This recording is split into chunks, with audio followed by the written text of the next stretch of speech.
Sure. Yeah. May I Yeah, add I'm to breaking that? into the Egyptian symbols right now. I'm doing a huge study into all the Egyptian studies, looking into the Ankh, especially right now. It's Yep. really, really amazing and fascinating. And apparently, the Ankh is the it feels like it's like the key behind everything, behind their power source, behind all of that stuff. And I'm about to break that wide open. Word. Awesome. Yes, ma'am. Yeah, to build on that, that's beautiful. I just found out, well, the other day I did a presentation with ballet, the word has Ball and ET. ET relates to estrogen, and that relates to ester or ether. So it's the ball of ether or ester. Ballet is the prima ballerina, like prima mobile, as Santos says. That's the one that's moving. So movement in dance comes from her, the Venus.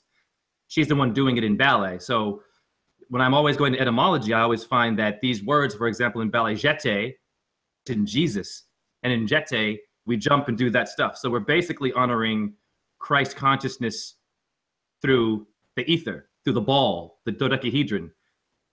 Beautiful. And it's just so expansive. And I just keep finding more and more things from your show, Santos. It's just, and, Sanchez, and what my man just said about electromagnetic. I'm wearing my copper bracelets for Venus. I'm Taurus. I'm ruled by Venus. So it makes sense. Yeah, it's really beautiful, actually.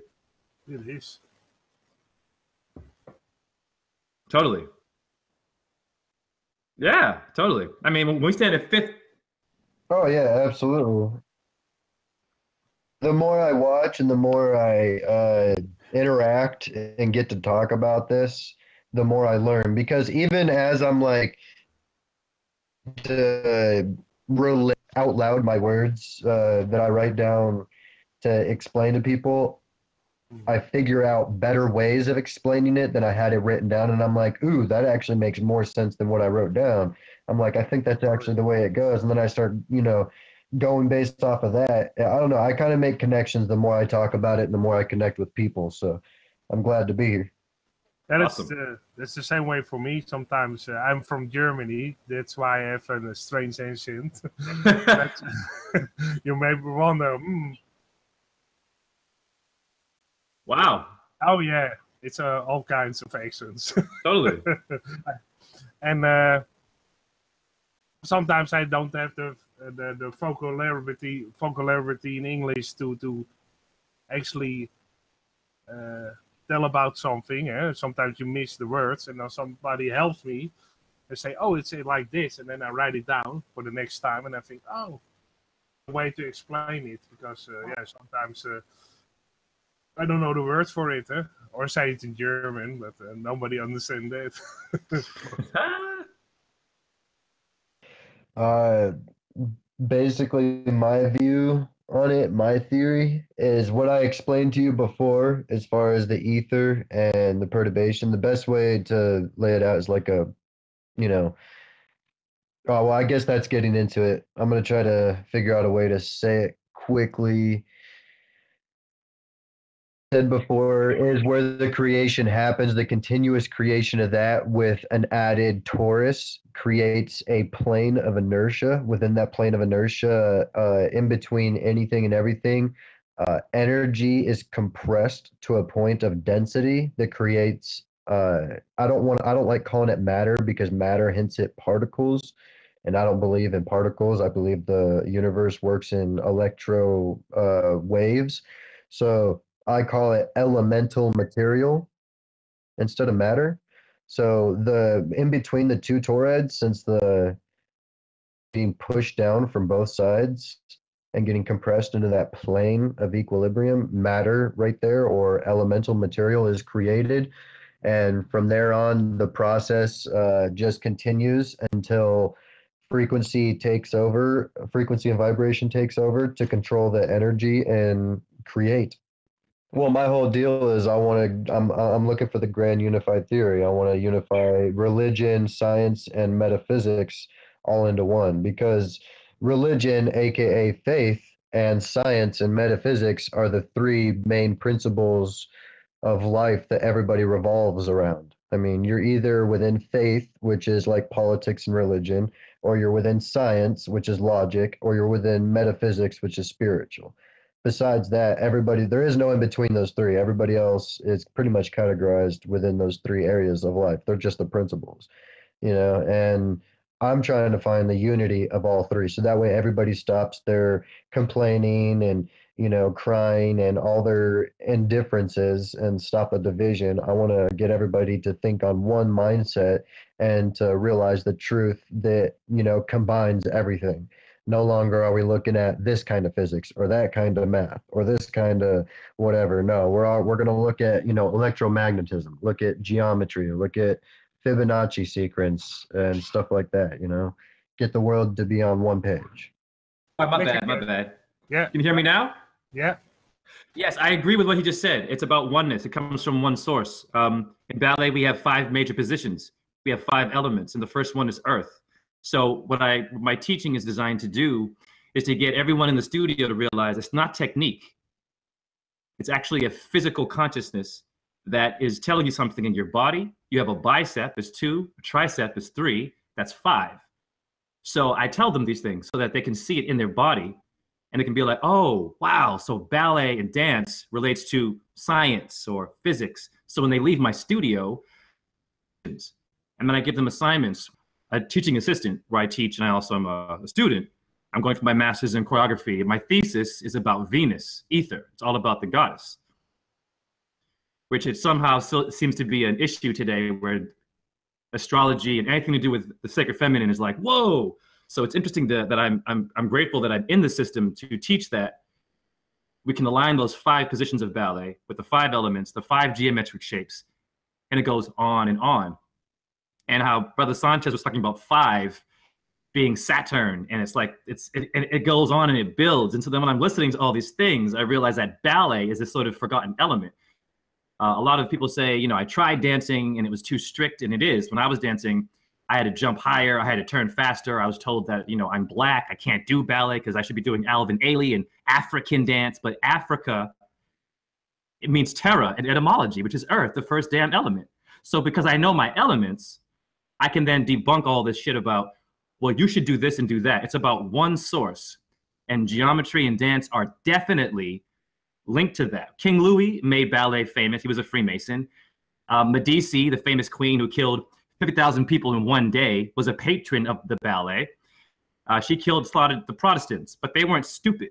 So I'm choreographing pieces based on these individuals because my faculty at University of Iowa, actually, they don't know who Medici is and how she was the first patron, and how important it is that we sort of go back and look at the behavior, but then also analyze the information within dance.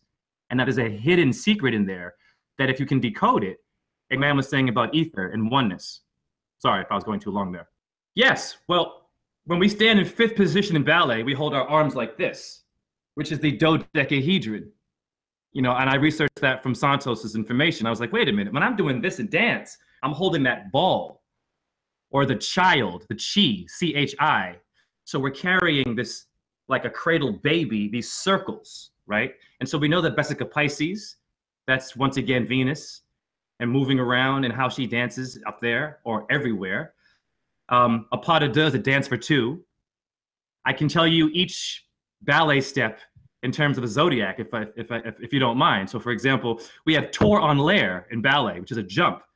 Well, Taurus is Taur, en l'air is Aries. We have Gemini, the twins. That's a pas de deux, dance for 2.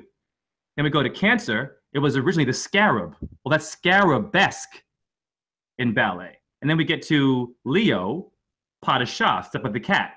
And then we have Virgo is the muse, giving us the music for the ballet.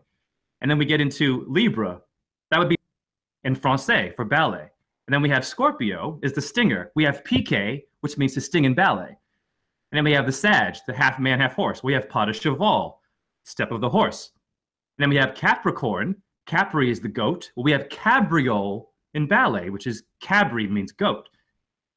And then we have porte-bras in ballet means the carriage of the arms, but boats go to the port. It's there. And then we have Pisces is 2 fish. When I stand in fifth position in ballet, my feet do this, one foot in front of the other. It's the sole of the foot. Sole means fish. And that's it. And so it's like that just gives you already like, whoa, clearly these French people or people in general, they're telling us something. So that when I'm teaching, you can be like, wow, I'm having an experience as opposed to a technical being barked at, be skinny. No wonder why girls get anorexia, because they're being taught technique. And a huge issue in dance for women, especially, they're so hard on women, but they don't teach them that it's about you. It's about Venus. No. That ball is ether.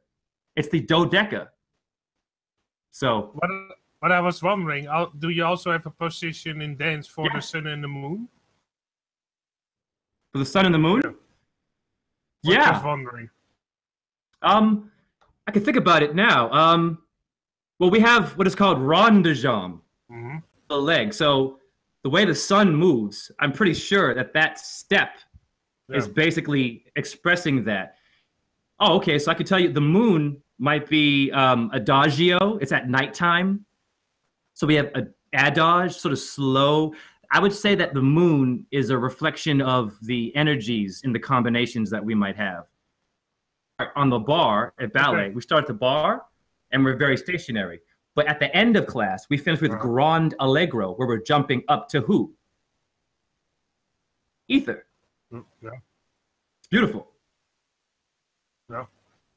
Yeah. So I never thought about dancing that way. That it's mind opening. Yeah.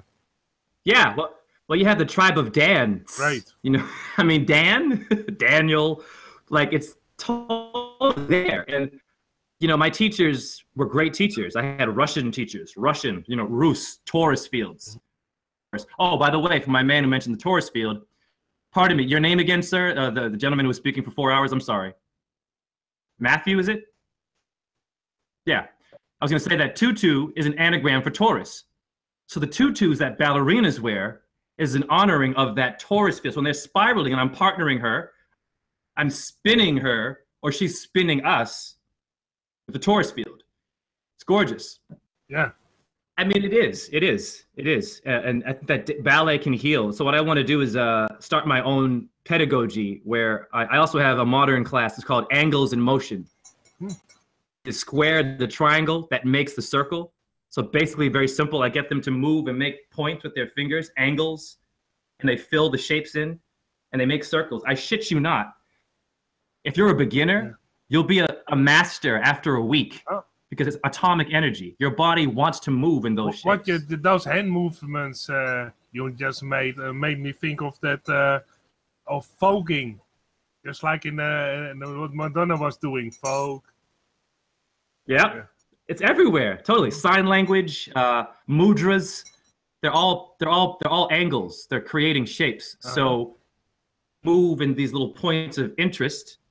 And they make their shapes, and we finish with the circle, and they fill it in.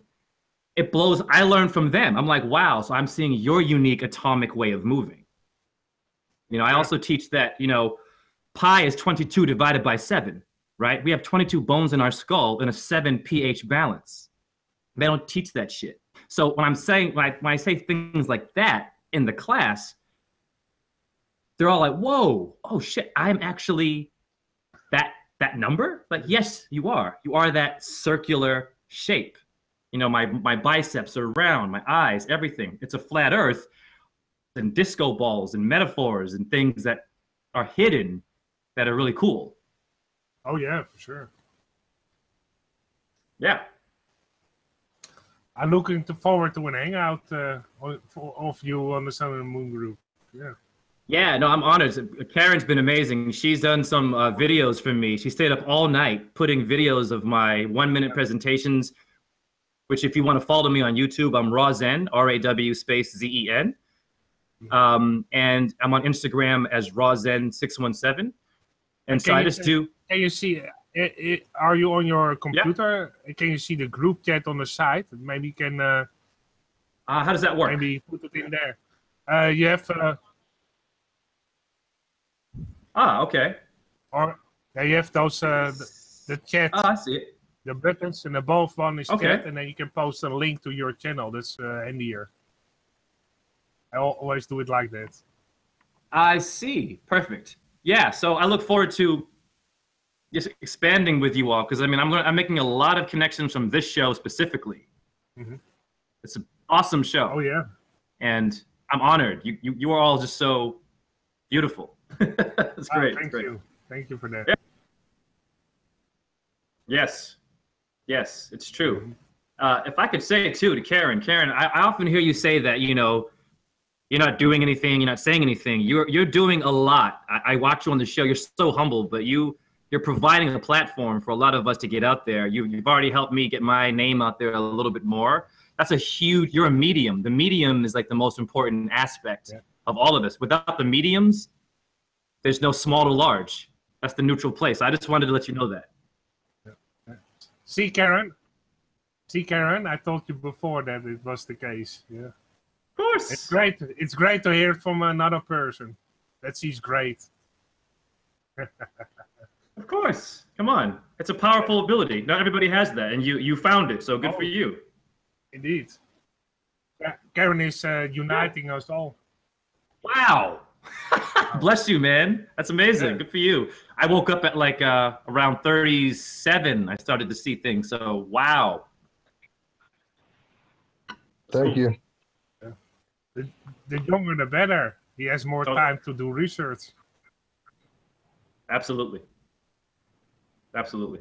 I was going to say to you, Karen, as well. Oh, sorry. Yeah, totally. I was going to chime in and say your last name, Petite. In ballet, we have Petite Allegro. And Brother Sanchez mentioned how we have small, medium, and large. Well, we have that in dance. We have Petite Allegro, Grande Allegro, and then just regular Allegro. So your last name holds a lot of power in terms of what I do. So another connection for you. Well, Petit is, cool. Petit is small, as far as I know, in French. Petit. Yeah. What? Yeah, they pronounce it wrong because if you say petit in French, you say petit pain. That's a small bread. Oh, sorry, the German man. I'm sorry. What is your name, sir? You can call me artist, but my real name is. When I was dancing at Béjar Ballet, they're in Switzerland. We toured to Germany, went to Wolfsburg, and I danced in the Volkswagen theater. And it was really cool because it's basically a warehouse for cars, but they have a theater in there for dancers. Oh yeah, that's great. Yeah, the Volkswagen is one of the most recognizable German cars. Yeah, it was basically a wagon for the do you know actually why it's called a Volkswagen? No, tell me. Volk is basically translated people. So Volk is people. A wagon is car. So it was a car for the people. Cool. For the working class people. So basically, Volkswagen is basically translated roughly a car for the working class people. Wow. Learn something new every day, like folk music, right? Yeah. Or Volks music. Yeah, indeed. Sometimes you don't know. You know what? Unfortunately, what I knew about Volkswagen, that the logo related to the swastika somehow. That's the more, yeah. I mean, not that I'm hating on it. I'm just saying that's what I was watching. If you actually have another brand, it's called the Opel. Yeah, that's actually has a swastika in its logo. The Opel car. It's OPEL. That's actually one swastika in it. Still made to this day. So maybe they got it wrong. I can show you actually the Opel sign. If you hang. Sure. But you know where I got it from? I'm sure you've heard of Michael Tessarion. Before I found Santos, I was into Jordan Maxwell and Michael Tessarion stuff, and he had this whole thing about subversive symbolism. Broke down a lot of things I thought were interesting. Although he's into some other stuff now. I've moved past it, but not that I was hating on the Volkswagen. Yeah. The swastikas, it says... No. Okay, here. This is the Opel brand. And that's cool. swastika. See? Opel. Beautiful. headquarters in also in Germany, so I know that that has actually a real swastika in it. Cool. Very clear. Or a swastika-like shape, also a lightning bolt of the SS. Basically, the SS also had those symbolism. Of course. It's ISIS. It's the Kabbalah Z. So it's all connected. Like the swastika is just the stickers of ISIS. It's all her. It's like it's not even all evil. Because if you do Volkswagen, I don't know the logo images. It doesn't really look like a swastika to me. I didn't think so either. But someone, they found, people are doing research and they find ways to. Once upon a time, yes, I did. I wanted to learn all the secrets that they knew about because I understand that they, level, they do release the fact that they worship Satan, but besides that, they do hold the true knowledge all the way back from like Egyptian times to, and they share that knowledge in the way that I'm telling you guys right now, as far as electromagnetism and the different technologies that go along with it, rather than telling you guys like, oh well, the Freemasons saw this meant the waning moon, and this one meant the eternal fire, and this one meant life after death and whatnot. It's like, well, no. See, this is actually an electromagnetic, device. Not only is it a device, but it's the symbol for electromagnetism. They're showing you in all of these symbols, they're showing you the ingredients for the circuitry required for this particular device to do what it needs to do.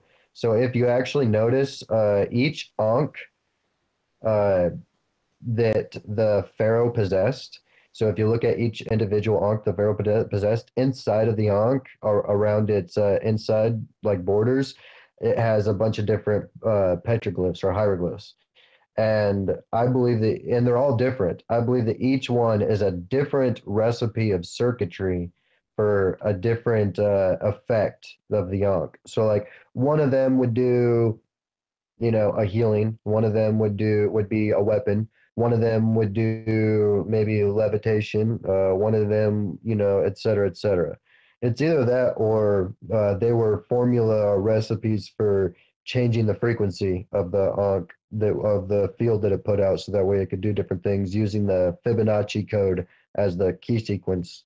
No, the pyramids resonated off of what the cosmos resonated off of, which is what the Earth resonates off of. It's the ley lines, and so the pyramids basically just it's just like a Tesla coil. The energy already exists; it's already there. The pyramids and the Tesla coil, they just capture the energy and create a means for you to use that energy. That's what it was. So basically, it was a massive power plant that lets you utilize the energy of the ley lines and the cosmos. And they used it by powering batteries and using these Ankh devices and these WAS scepters for transferring power for here and there and to do whatever they were doing back then. You can tell it was all electrical power too, because when you look through the Egyptian tunnels and within the chambers and stuff, you see zero soot or zero fire damage from fire source light, which would have been what it was. There would have been smoke damage, soot, burn marks, scorch marks along the corridors, but there's not. Everything's perfectly clean, suggesting that some kind of electro radiation type light was being used through use of circuitry and technology. That's why you have pictures depicting some massive long looking light bulb that was connected to the JED, which is the electric insulator or the capacitor, kind of like acted like the battery, soaking up all of the energy. And then the energy, I believe, was passed through the Ankh, utilized by the Ankh. And maybe, I'm still not sure, I'm still looking into it, but maybe the Wasp Scepter was a way for kind of like a, what are those things called? Where like a soldering iron, how all the energy comes out to that one point. Well, maybe the Wasp scepter connected to the Ankh, which powered the scepter, and the scepter just focused all of the energy from the Ankh to a point, which utilized it as whatever they needed it for. I don't know. I'm still putting all this together. There's many depictions of them separate. There's many depictions of them together. And then there's another thing I'm trying to figure out is why the Ankh is sometimes shown as being held by the handle, and sometimes it's shown as being held by the arc. So what I've gotten out of that so far is that when it's held by the arc, it's being controlled by the gods. When it's held by the handle, it's being controlled by the man or person handling it. But the symbology behind, it being handled or controlled by the gods, I'm thinking maybe when it shows a hand holding onto the arc of the Ankh, it means that that device was freehand. It was a freehand electromagnetic device, something that didn't require a person to hold in their hands. Kind of like we can turn a lamp on and walk away from it in a room. That's kind of like the Ankh being held by the hand. And then the Ankh or the being held by the arc. The Ankh being held by the handle is kind of like you using a flashlight for light with you. Yeah, I believe that. I believe the same thing. You're pretty much hitting it right on the button. They've completely unearthed us. They've ungrounded us from our resonant source of energy. Because like I said, our brain waves and our, impulses that go through our nervous system is at the same frequency as the impulses that, go through the earth itself. So we're literally not connected with the massive thing that we live upon that we're actually able to connect with. I mean, even to a point that cutting your hair is actually a very bad thing. Your hair is 100% interwoven into your nervous system. And if you think about it, your nervous system is inside of your body. It allows you to control everything within your body. Your hair extends out of your body. So your hair is actually your extension of your nervous system into the world around you. So that way you can better be connected to the electromagnetic fields that are outside of your body. Do you understand what I'm saying? That's why the Rastafarian culture, they actually believe that when your hair gets all knotted up and you don't cut it like that, the energy that leaves your body, instead of it going out into the world and you losing that energy, it stays inside of your hair because it's all knotted up. So that way your body is constantly gaining energy from the earth and never losing it because it doesn't flow back out of your hair. That's why the Rastafarians do the dreadlocks. I mean, Samson back in the Bible, Yeah, he I was had thinking 7 of his locks cut, 7 of them, meaning he had dreadlocks too.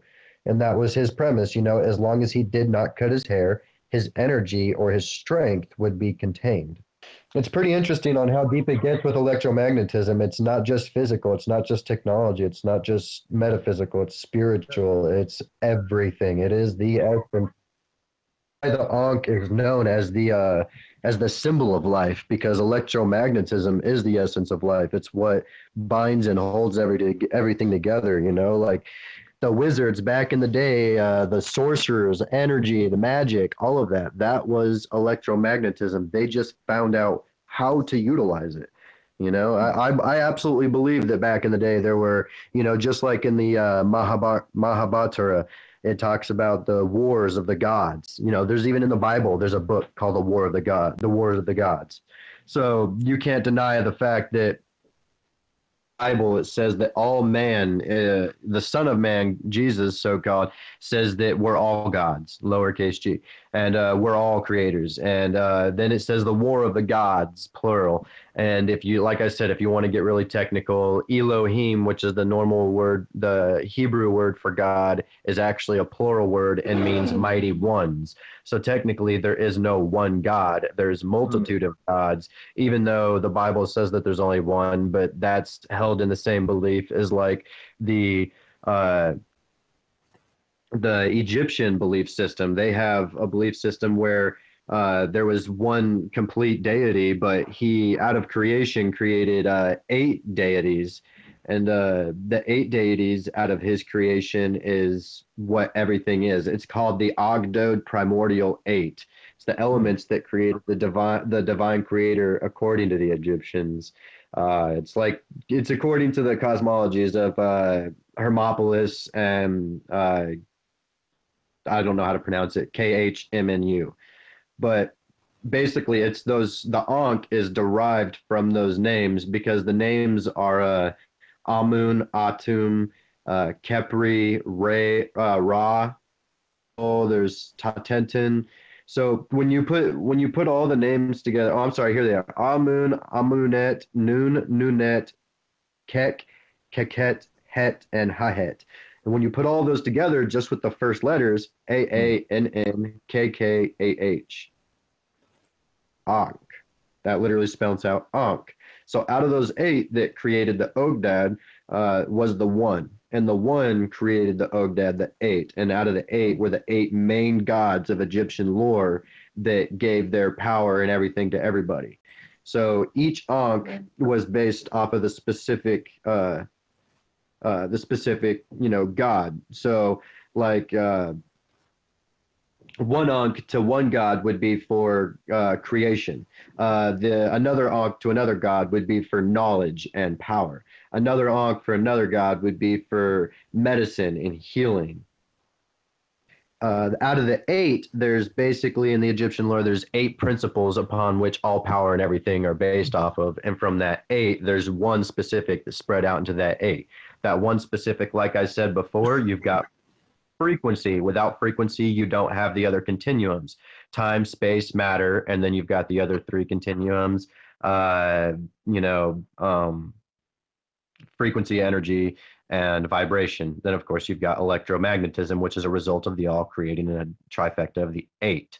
You've got frequency, vibration, energy, time, space, matter, electromagnetism, energy. Yeah.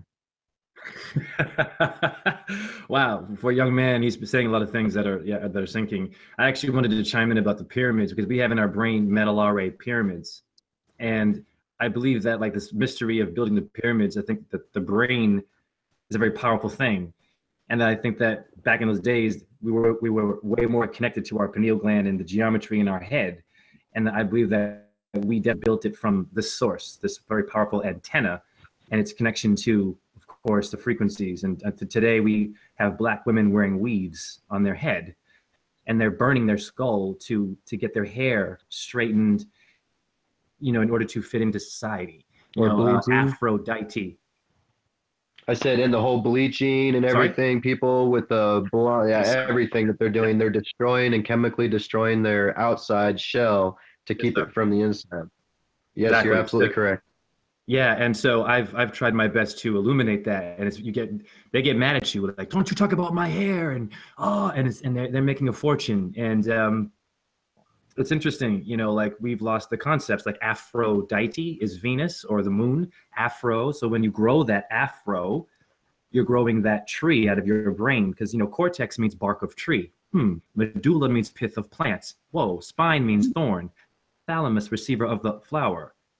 In Ashtanga yoga, we have 8 principles that aligns with my man's Matthew's theory. Of course, the 8. It's the octa.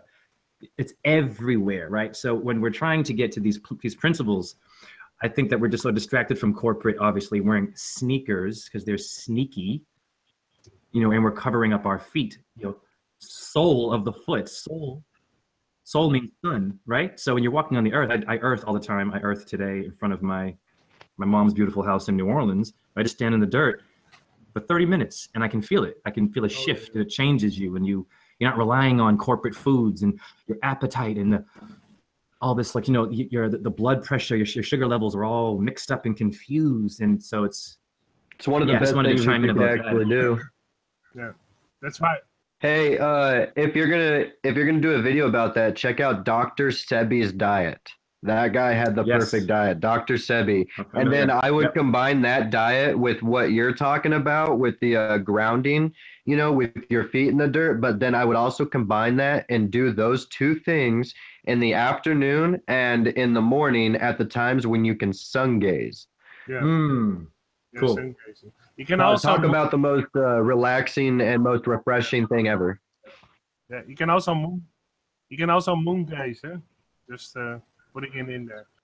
Well, what the problem is, the most people who get skin cancer don't get it from the sun. They get it from those artificial sun stations. You can lie under a sun station with those lights. Those artificial sun baits. You know those things? Yeah. Tanning You can salons. actually, sorry, how are they called in English? Tanning salons? Well, yeah. The tanning salons. I believe that Sunbaits, everybody's yeah. getting the cancer from all these so-called towers that they're putting everywhere. You've got all these lines creating all this electricity, all these phone lines, all these these internet lines. Then you've got all these cell phone towers and whatnot.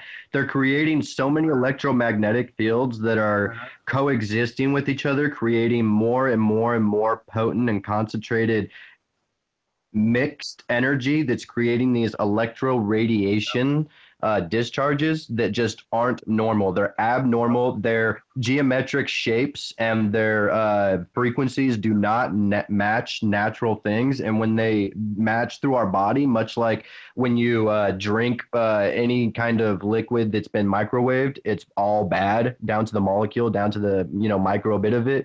Same thing. Every time we walk on the street around any of these towers and in between all these so-called lines for telephones of electricity and whatnot, we're pumping ourselves of all these different, poisonous fields of electricity. So if we can like figure out a way to utilize some of this ancient technology, maybe we can create some kind of field of some kind of electromagnetic field around us that'll protect us from the everyday bombardment that we're being hit by. Maybe that's what this Ankh was. Maybe it was a protection. Maybe that's why all the elites and all the great people had these Ankhs on their bodies at all time. It created an electromagnetic field around them that protected them from the electromagnetic field produced by the pyramids. And don't forget the mobile phones, eh? Those are the worst. Because all the children, I heard it on the radio and actually verified it within a person, the eye doctor I know. And all the children from around the teenage children now, about half of them have severe eye problems. That if they will go on looking at their cell phone at the short distance they are looking today, they will probably be all blind at the age of 50. All of them. All the children.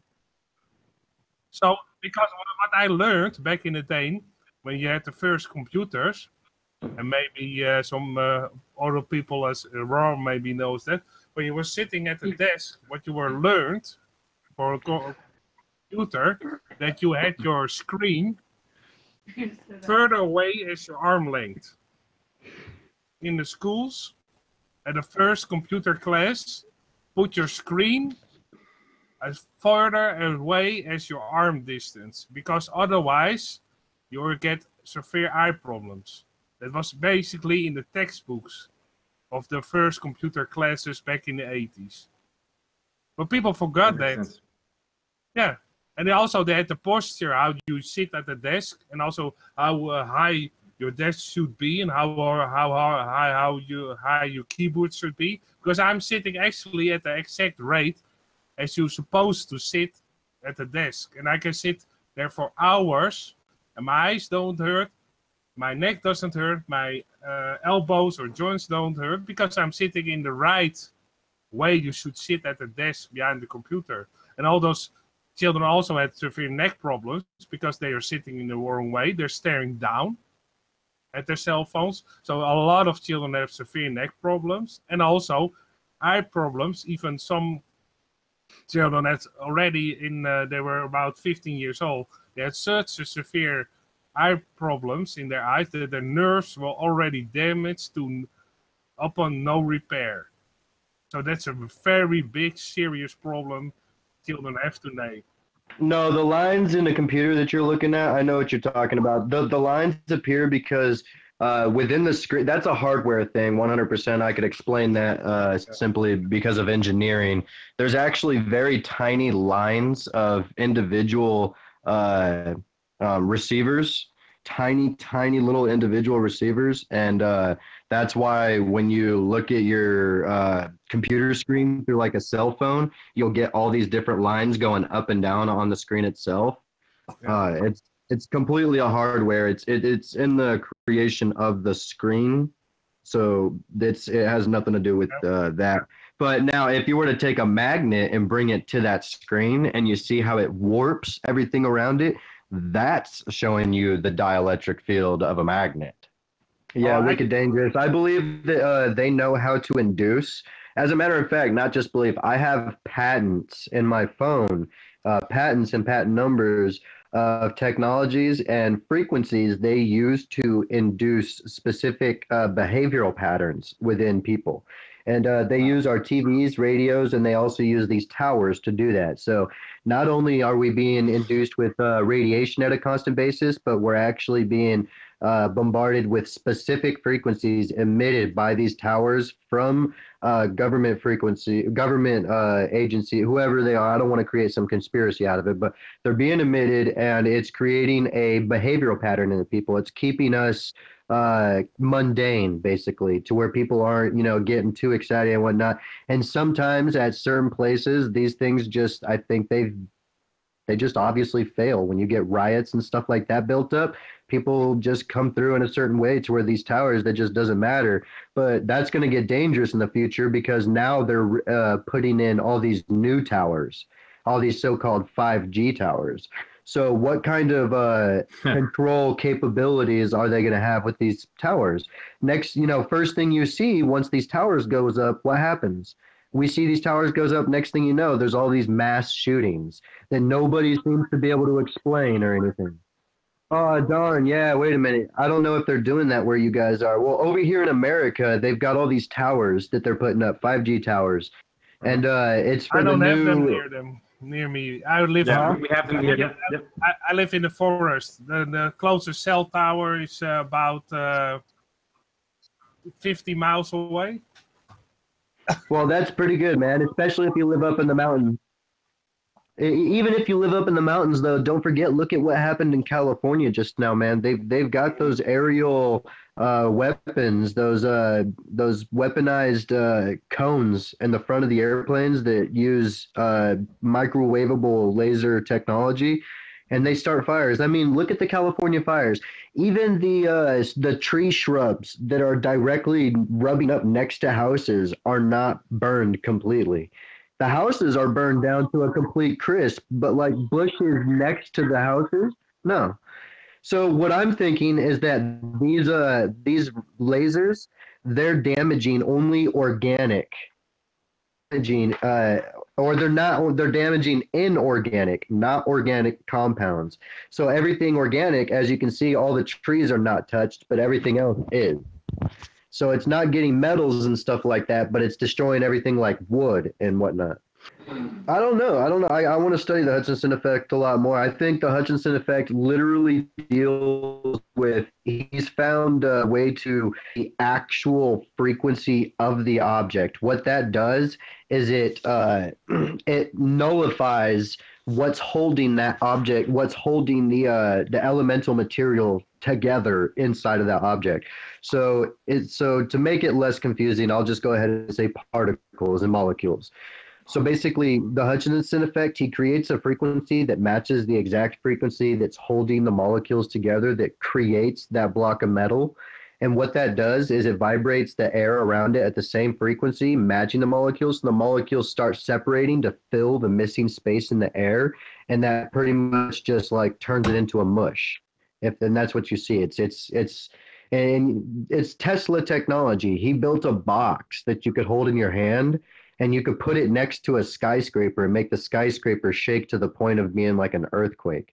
It's frequency technology, and I believe that's the same technology that the ancients used.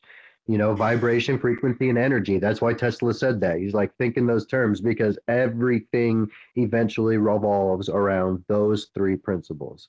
even electromagnetism, everything, minus space, time, and matter. But that's the creation continuum. It's actual geoengineering type stuff. It allows them to manipulate the weather and stuff. They're putting metal particulates and certain things in the air like boron and whatnot. And when you pump a microwave beam into that, it messes with those molecules that are in the air, and it messes with them and creates different temperatures, which different temperatures mixing in with like a really, really hot temperature formed because of the cloud that you just microwave beam. Well, now that area is going to get hit with a cold front, and that area getting hit with a cold front is going to move this way because of the weather pattern that they already know about. And that's going to create a storm right here in this particular area because that's the way that the weather's flowing. They just got to create the start to it.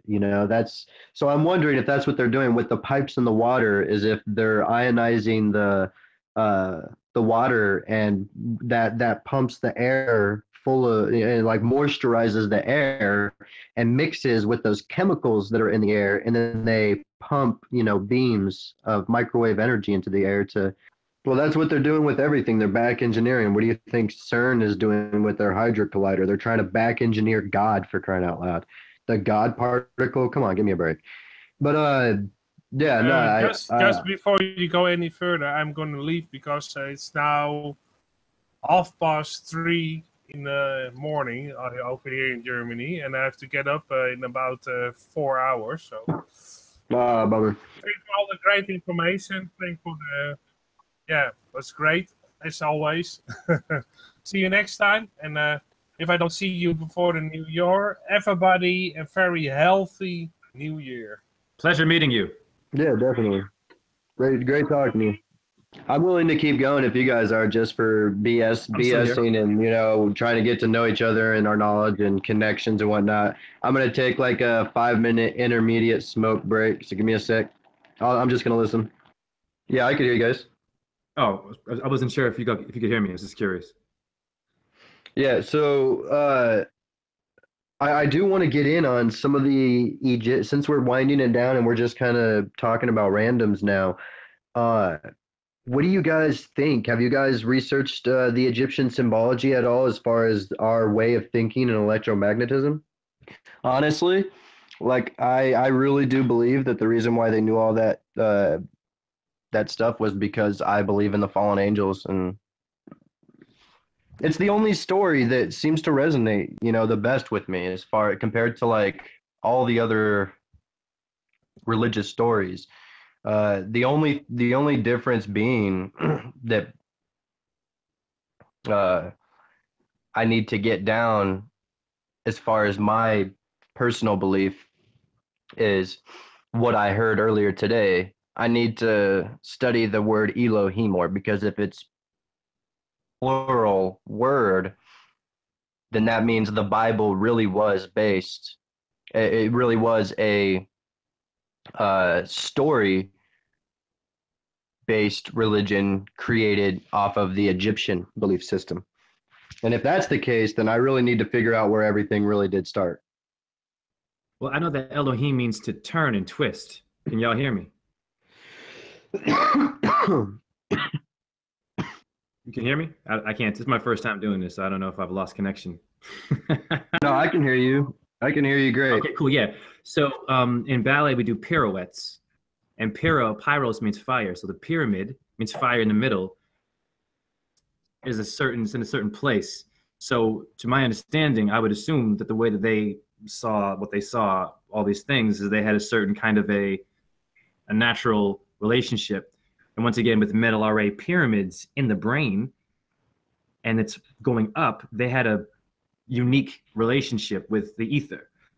And I'm sure that they were also experiencing other entities. I don't think they were by themselves, in my opinion. I think they had some assistance. And then I think there was some infiltration that happened when Venus's birth. I'm reading a book called Emmanuel Velikovsky's Worlds in Collision and Earth in Upheaval, Globe Earth. But he says some interesting things about the birthing of Venus, and how when she was attacking and creating her star, the fiery energies coming from the heavens shifted the consciousness of everything and sort of rattled our cage. But sorry, back to the Elohim being to turn and twist. What I'm doing in ballet, when I'm turning or when I'm partnering my partner, like pottery, like Harry Potter, we're creating these spirals that constantly go up. So the vibration today is not so much about going up, it's about staying here and stuck. In those days, they were constantly celebrating energies that were going up, and they were living a natural life. They were living on wheat and barley, apparently, only. They weren't eating a bunch of stuff to distract them from having a relationship, and their pineal glands weren't calcified. I think that if we had a unique relationship with our food since childhood, then our pineal glands would be able to see what they saw at times 10, because this little thing in the middle of our eye is what I believe they had completely activated. Kind of my understanding, if that makes any sense to any of y'all. Yeah, it goes to the crown, right? Yeah, of course. So when you're breathing and you're constantly taking the air up, like when I'm trying to get my dancers to breathe, the first reaction I get is this. They're all nervous. They don't want to just breathe in and breathe out. I ask children to breathe. I notice a pattern. Everyone's eyes are gray, their energy is down, everyone is stuck. And so I'm constantly trying to like be a cheerleader for breath, just simple, the octahedron, right? So these elements today, they're so vast and there's so much to them that can open up more information for us. And yeah, man, in ancient times, they just had so much going on with natural energy. I believe that they used bells and vibrations to lift things for sure, sound to lift heavy 1,000 tons stones in Baalbek. I mean, how the hell they lift that? Today they can't lift those stones, right? So it wasn't just man-made energies and men heaving and hoeing. We were probably vibrating and speaking. In Manuel Velikovsky's Worlds in Collision, he speaks of the Snohomish Native Americans and how they said Yahoo, and they raised the sky when Venus was attacking. The sky darkened and apparently it lowered for like a while, and it was just completely different. And so they all got together and chanted. And like my man Matthew was saying, I believe that we need to get together not only to just create energies for these towers, we need to get together and chant and be on a similar vibration, like, and constantly say something that just shifts and removes this very constant, noisy, down to earth energy. You know what I mean? It's okay to be grounded. I actually just researched something just like that when it comes to chants and ohms. And if you when they do those hums, you know, in the buildings and whatnot, I believe that they're humming at the specific frequencies of the Fibonacci sequence. So one person will hum at 432, the next at 580, the next at 720, the next, you know, and it keeps going. And when you hum all these frequencies at once on, say, a pyramid shape. So a pyramid shape at a 432 is the beginning, right? So that's got its what is it? 1, 2, 3, 4 points. So at the 4 points in this deal, I just watched something about this. Now I want to find that video. But Sure. when they hum at a specific, you know, yeah, when they hum at a specific shape, it makes a specific frequency. So like the pyramid's 432, then the cube is 580, and then you keep going from there. But when you do that, it creates specific energies, specific hormones. And I think that the shapes of the chambers that they would be inside, the temple shapes, it resonated those frequencies. And so those hums, when they put them all together, they actually did something. That's why you had, like, you know, a group of monks all praying and humming around one person who was sick with, like, you know, some kind of disease or blindness or some ailment. And by the time they left and they were gone, they were like, oh my God, it's a miracle, I'm healed. Yeah. And they're like, no, it's just, you know, technology. Go ahead, Karen. Go ahead. You know, you all just had me. I've had an aha moment. So when they're walking around the Kaaba in a circle, the Kaaba is a cube. Now, each brain has a metal array pyramid, right? So it takes a square and a triangle to make a cipher, a circle.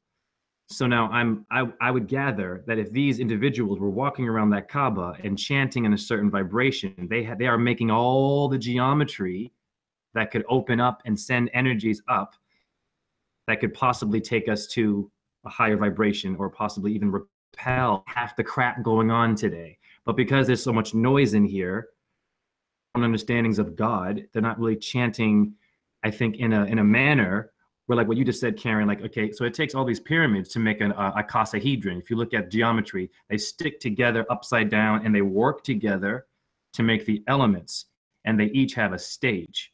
So when I'm dancing on stage, haha, or the flat energy of the earth comes from that, that's the platform. That's for the stove that has this vibration in it. And so I think it's totally about being aware of what we're thinking and being more connected and communicating, as opposed to just sort of doing a routine. Oh, today we're going to go and, wash our feet because so-and-so said to wash our feet. You know what I mean? Today we're going to walk in a circle because, so-and-so said so. There's more to it than that. And there's more things that I think we could benefit from if we were more connected to our thoughts. If that makes any sense. That made me think. Huh? I mean, I'm wondering if there's a connection to how they outline you in chalk on a homicide scene, right? See, all these things, and a teacher uses that chalk. It looks like bone. Bamboo looks like my bone. The Druids, people of the oak. Once again, metallare, cortex means bark of tree. So we're not only just geometry, we are literally a manifestation of nature. Like, we are clearly a hybrid of everything. But I think Matthew was going to chime in to say something as well, too. So I'm going to open that up. Oh, no, you're good. I was going to say earlier he was talking about when people are running around in circles and chanting around the Kaaba.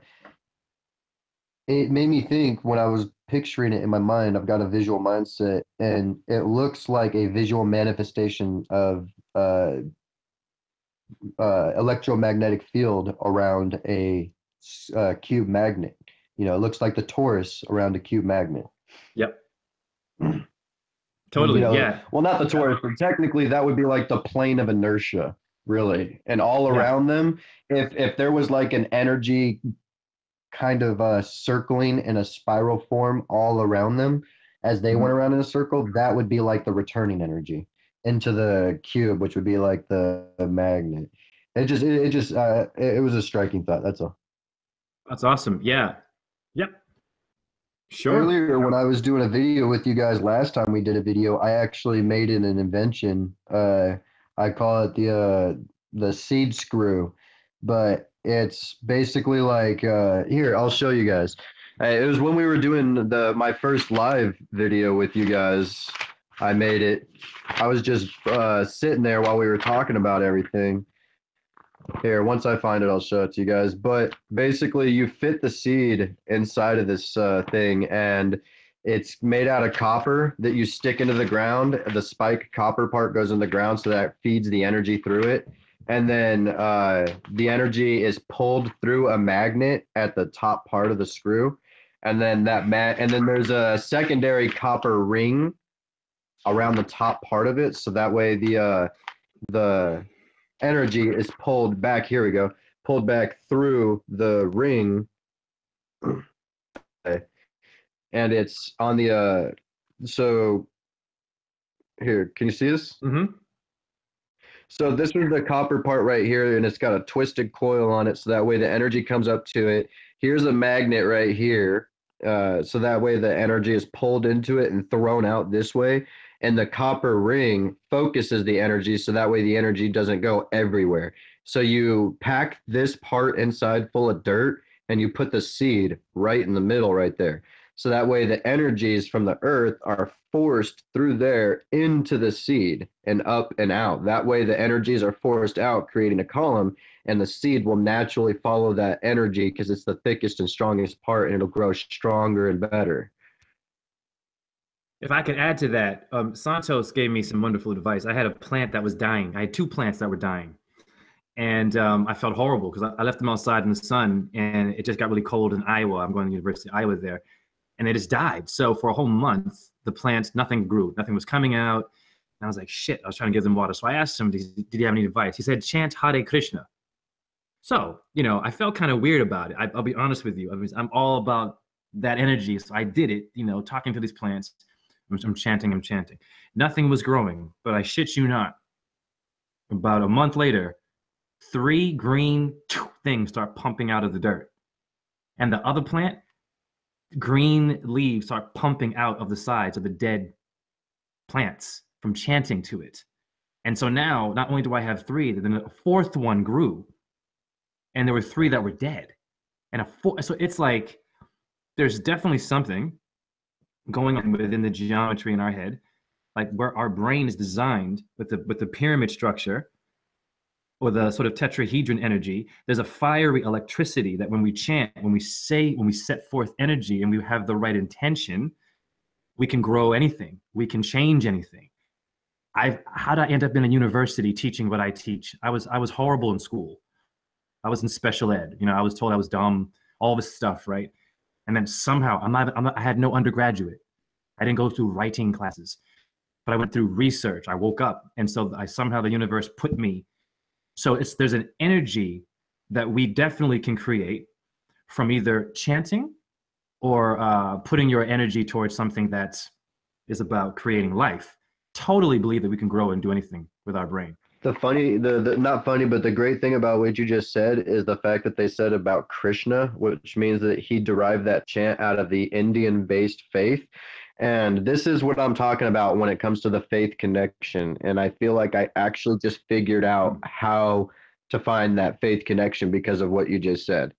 Yes, so sir. Just now, I had my massive grand unified theory moment so I can connect all religions. Now I just need to find the middle ground between each religion. So the Indian-based religion or faith system, their chants, their hums, and they're known that they're one of the most spiritual, magical places in the world, and it's because of their chants and their hums. I think that's because they might have had the best grasp on the knowledge of sound and vibration. Yes, sir. So if that's the connection for that one, then that would mean like the Egyptian connection for its faith system would be it was based around electromagnetism. Then if you want to go even further than that, then you would say like the Buddhists, in Asia, I don't know, you can just keep going on and on and on and go throughout the entire world and find all the religions and see the common ground, which they were trying to teach everybody through the religion. I think that's going to be the common ground that'll pull it all together, actually find the things. So just because of what you just said, so that's awesome. Hey man, I'm grateful to have met you because I'm listening to you and I'm like, wow, yeah, you know what I mean. And I'm riding with you, and then Karen, she's saying I'm riding with her as well, and it just what it does is it oscillates, and then we get to a higher place. There's always 3s. Brahma, Vishnu, Shiva, the Father, the Son, the Holy Spirit. It's like it's pretty obvious that these numbers, this Trinity, is a result of something. You don't just have it there to be cool. You know what I'm saying? It's not just some material thing that is just existing. It actually is in everyone. We have these numbers, and if we're connected to the numbers, then we can become this human keypad. Hence the Kabbalah has those 10 buttons, and we have that keypad. Well, how do we activate that?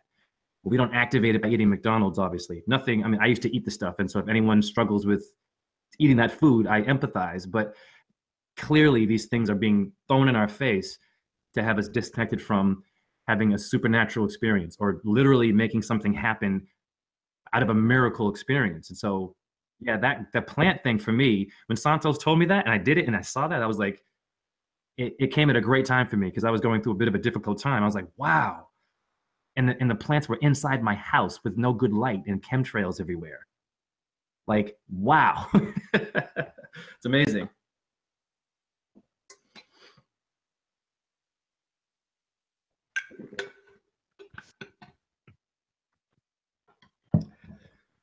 It's a place of opinions and ego. Like for example, I'm dealing with a faculty right now that's battling me because I know certain things and I'm about trying to elevate. There are people who are suicidal and depressed. Everyone's on medication. Why? When I'm teaching my class, half of them are on medication and depressed. One of my students said to me, I'm so sorry today. I just, I had a bad night because, I was feeling, suicidal. And I said, listen, you showed up. Give yourself some love that you showed up, that you at least came, that you're opening yourself to my class. And just from saying something as simple as that, she could breathe, as opposed to deadlines. Deadlines, corporation, where are my lifelines? Yeah. When you're giving someone positive energy, it's like you're giving them a chant. See, words, like Santos says, words, letters, all of them they're rituals, they're magical. And when you say them, they have a vibration. Right. Yes. See, meditation can work in a bad way too. It can be called deditation.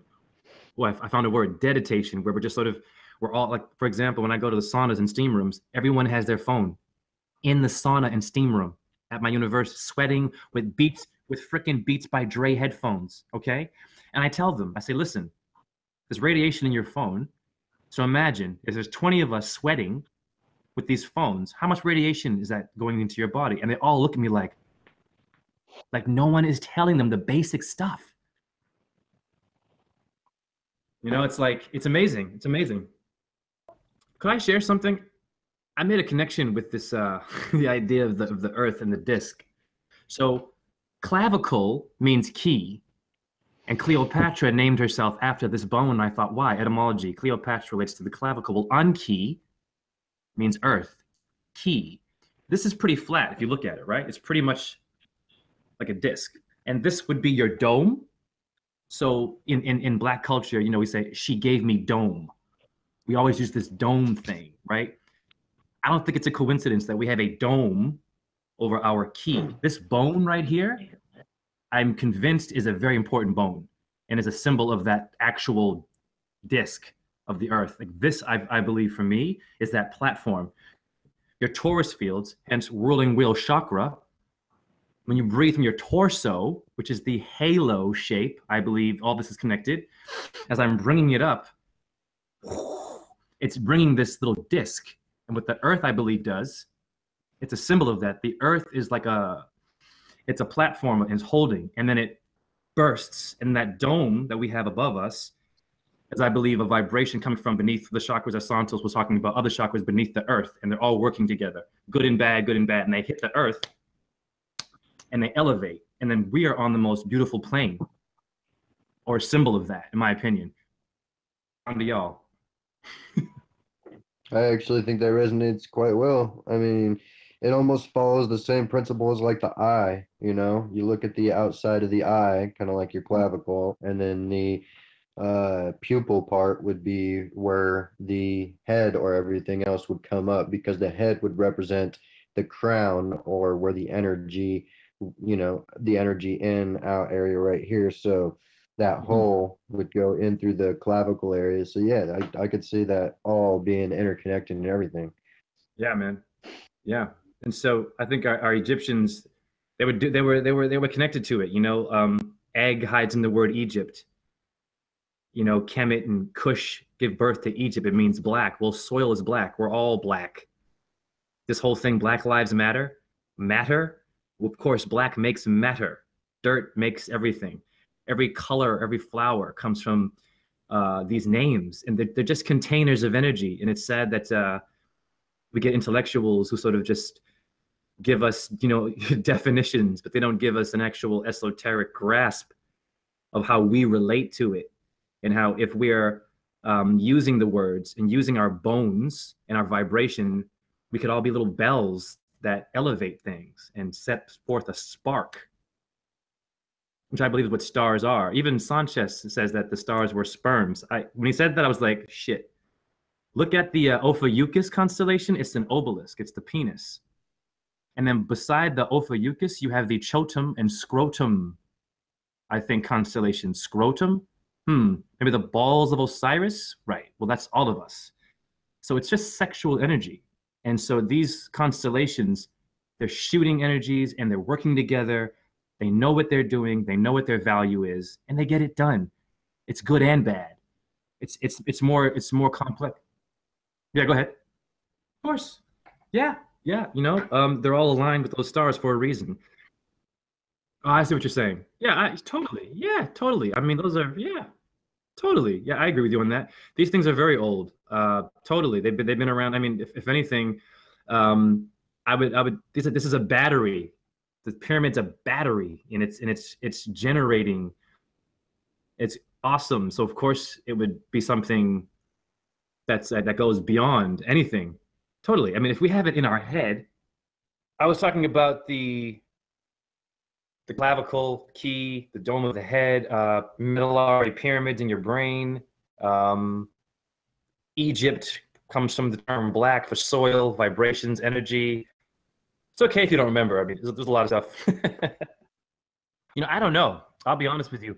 I'll tell you. I'll tell you this. I know that the human body came before those pyramids, and that we have medullary pyramids in our brain.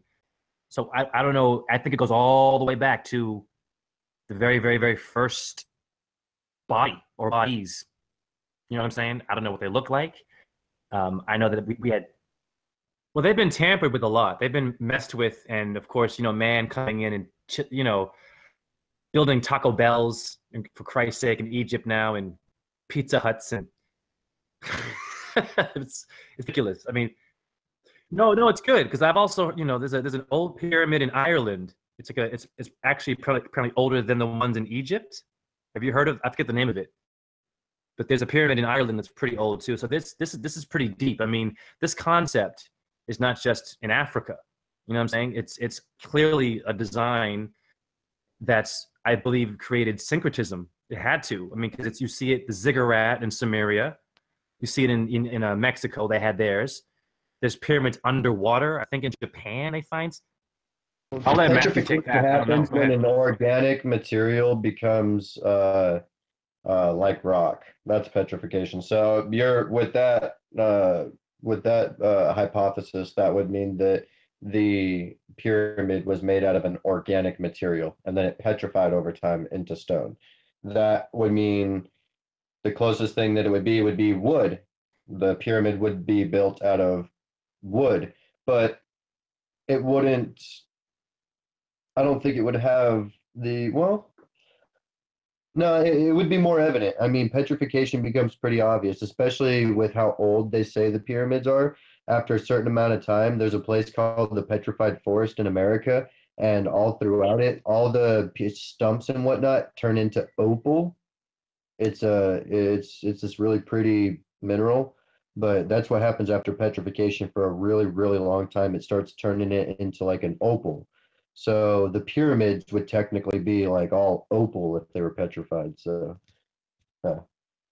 Interesting. I'm also making a connection with Medusa turning things into stone. I know Medusa's the stars from watching Santos's work, and the pyramids are facing this. So there has to be totally. I mean, I don't know exactly. I believe it's definitely a crystal energy because it's. Hey guys, did you guys know that there's a underwater pyramid in Japan?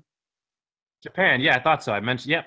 I had no idea. That's insane. Like, I didn't know that the Japanese or the Asians at all had any kind of pyramids, honestly. Yep. But yeah, so see, yeah. So you have to remember, all the ones in America, they hide the best. Because I've only heard of like one here in America. Yeah. Well, I mean, listen, our brain, once again, is designed. We have medullary pyramids in our brains, right? So it would make sense to me that this antenna, the sense of this tetrahedron, this energy, that we all had diverse ways of expressing it, and that we're probably going to find a lot more of them because we have them in our head. They're thoughts. I believe they're thoughts. If I can chant Hare Krishna to my dirt, just chanting that through thin air and grow a solid green bamboo-like tree or plant. I mean, it makes sense that I think that we were all at one point extremely connected to our source, our thoughts, and the stars, and we built them from here. And we have Pirates of the Caribbean. Pirates, pyros, fire. Well, since I opened up my pineal gland, I feel pressure. I don't. What's a burial chamber? I'm sorry. Ah, okay. Do you have pictures of it? Do you have pictures of these mounds? Like, do you have some images of what you're talking about? Yeah, I'm interested to see if you do. If not, it's cool. Okay, if you can, I mean, if you Yeah, if you can try to get some, that would be cool. Cool. That sounds cool. Sounds interesting. Yeah, I'm not surprised. I mean, there's tons of phenomena everywhere. I mean, Mother Nature is a genius, isn't she? She's always surprising. You can't. Oh, it's okay if you can't. I don't. I'm still new to this, so I don't know if I'm missing something to do. Just to insert here, I have a friend who dances at Rambert. Have you heard of Rambert, Karen, in London? It's a famous modern company. I think it's interesting. It's called Ram, Brahma, the head bear. Interesting. See, it's all connected at once again, really into the Hindu. They just so much awesome information with that. So if I could ask Matthew, so where are you from, man? I'm in Grants Pass, Oregon right now. Cool. And are you in school? Are you just complete researcher? And what's Oh, your background? I've tried school on many platforms, my man. I graduated high school early. I tried campus college and I made it about 5 hours into my first day. I'm not Wow, even bless you, kidding, man. dude.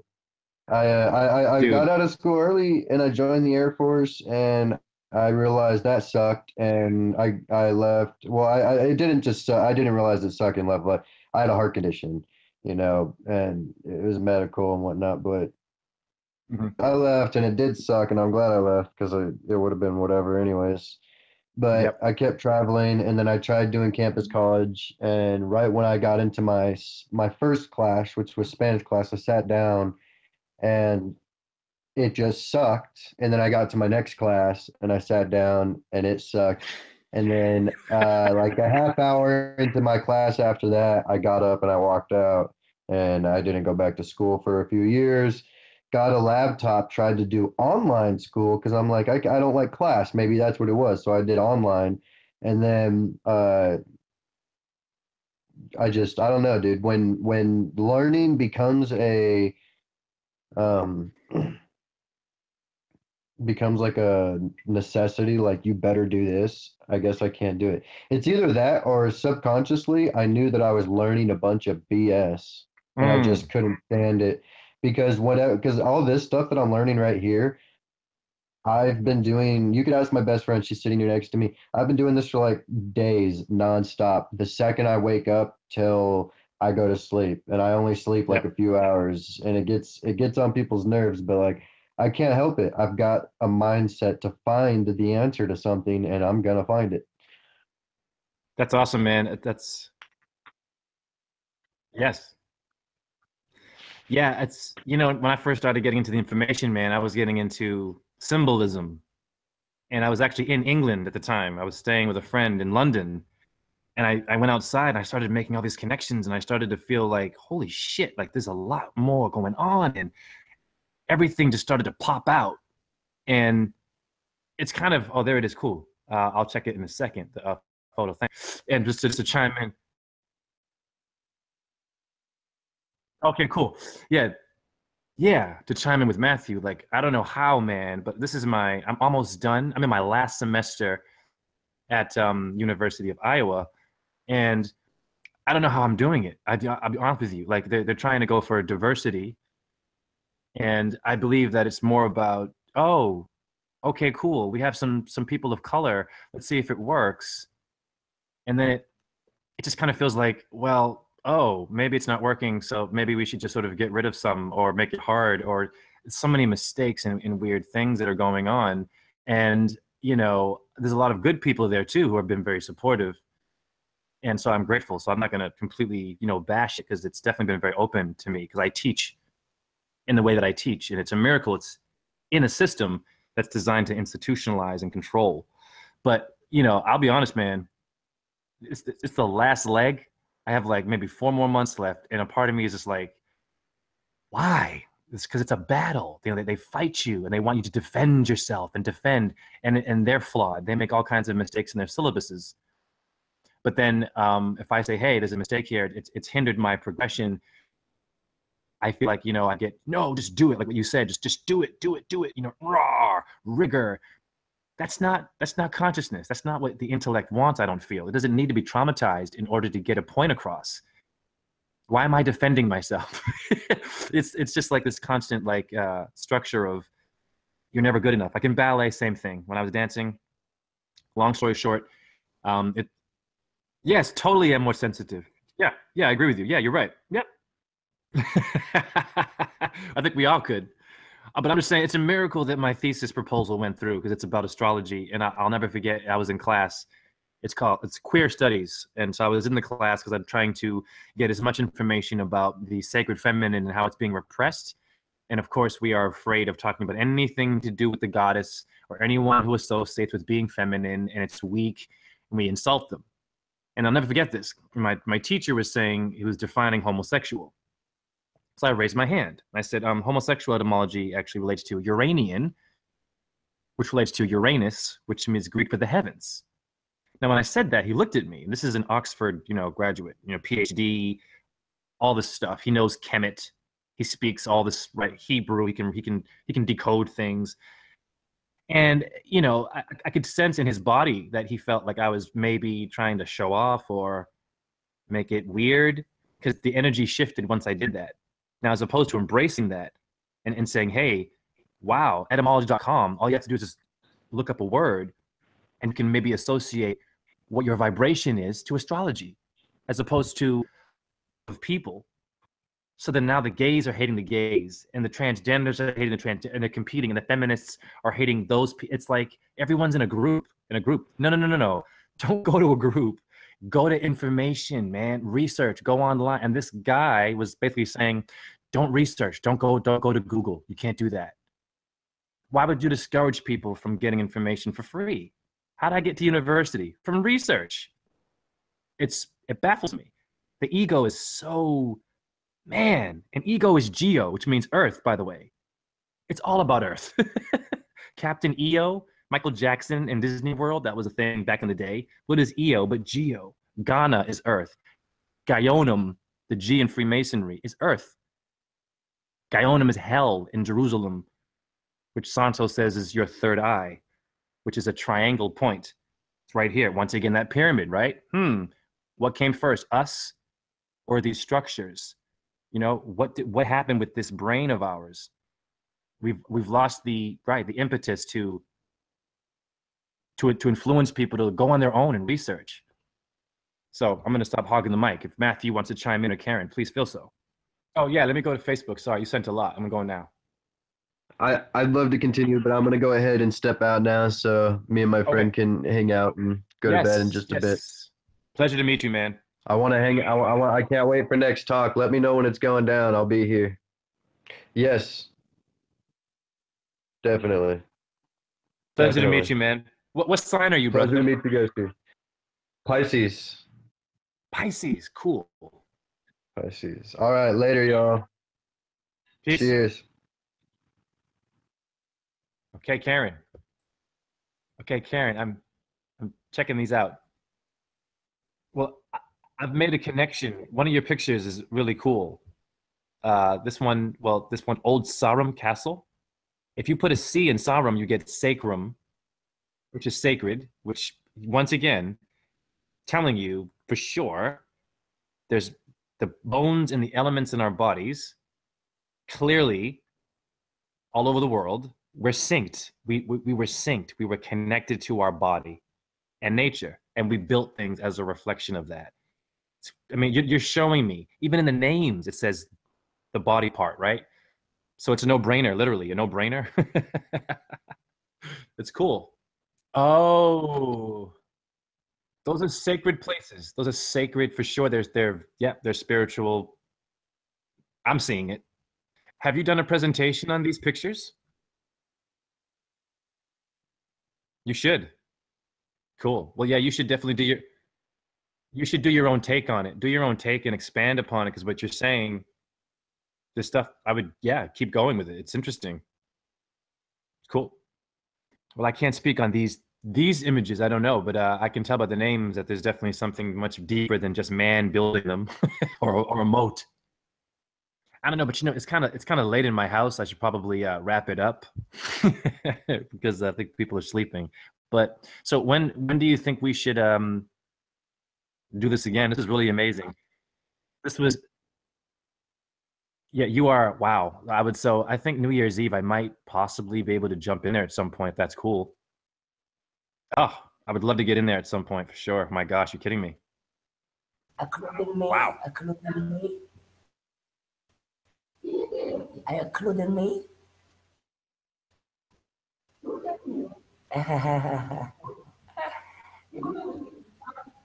It was great listening to you.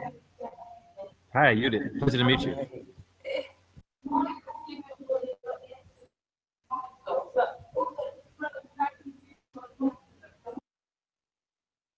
Absolutely. So yeah, I will definitely love to get in there. But once again, I want to say thank you. But I'm sure this is going to be great. This is going to be great. I'm going to do much more of these with you. You're the best.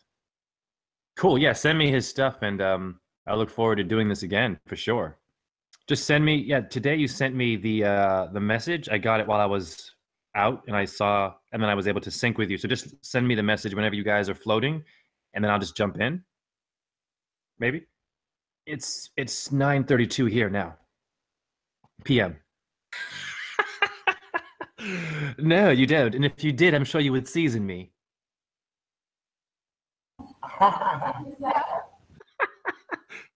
Oh no, man, y'all make it work though. Even if there's misunderstandings or disagreements, I just love that, it doesn't escalate. It's just passion. It's passion. That's all. It's good.